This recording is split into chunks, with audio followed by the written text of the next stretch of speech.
Corridor দেশের নিরাপত্তা ও সার্বভৌমত্ব ইস্যুতে আপোষহীন বাংলাদেশ সেনাবাহিনী। দেশের সার্বভৌমত্ব ক্ষুণ্ণ হয় এমন কিছু ঘটলে তা প্রতিহত করা হবে।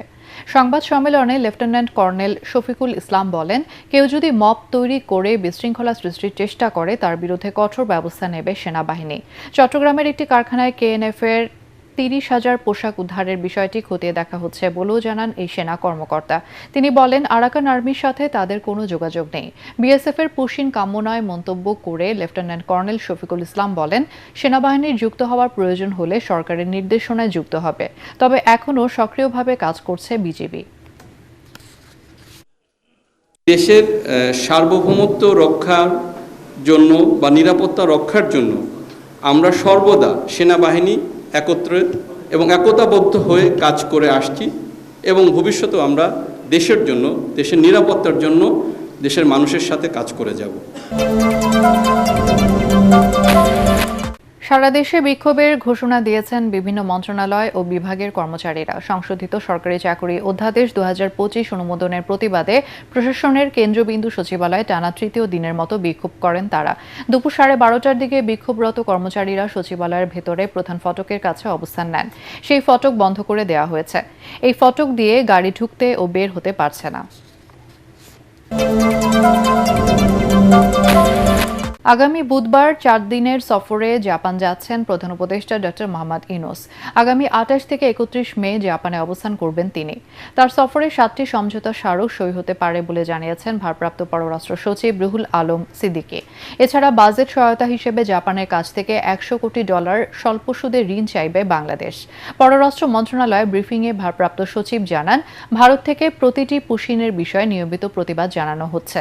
বাংলাদেশি ছাড়া কাউকে না পাঠানোর অনুরোধ জানানো হয়েছে।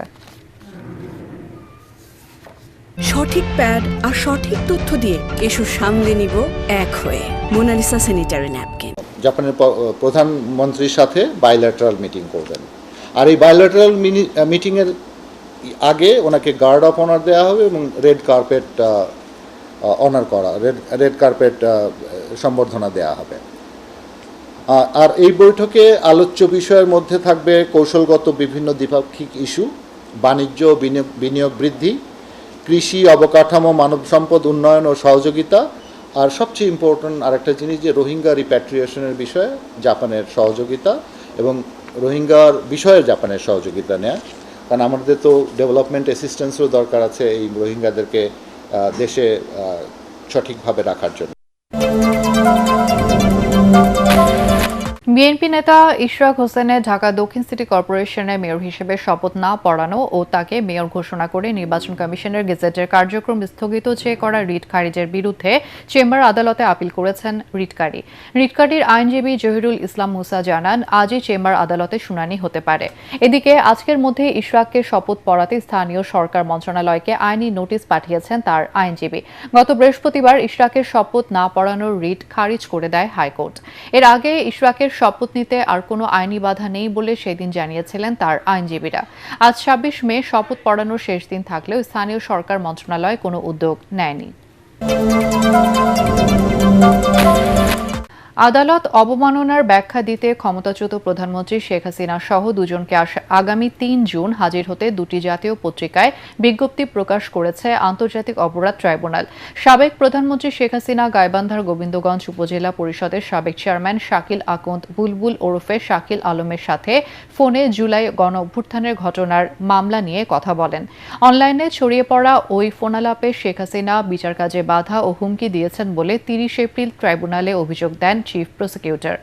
এর পরিপ্রেক্ষিতে ট্রাইব্যুনাল 25 মের মধ্যে শেখ হাসিনা ও বুলবুলকে সশরীরে বা আইনজীবীর মাধ্যমে ব্যাখ্যা দেওয়ার নির্দেশ দেন, কিন্তু তারা জবাব দাখিল না করায় আত্মপক্ষ সমর্থনের অধিকতর সুযোগ দিতে ট্রাইব্যুনাল সোমবার দৈনিক যুগান্তর এবং নিউ এজ পত্রিকায় বিজ্ঞপ্তি প্রকাশ করেছে।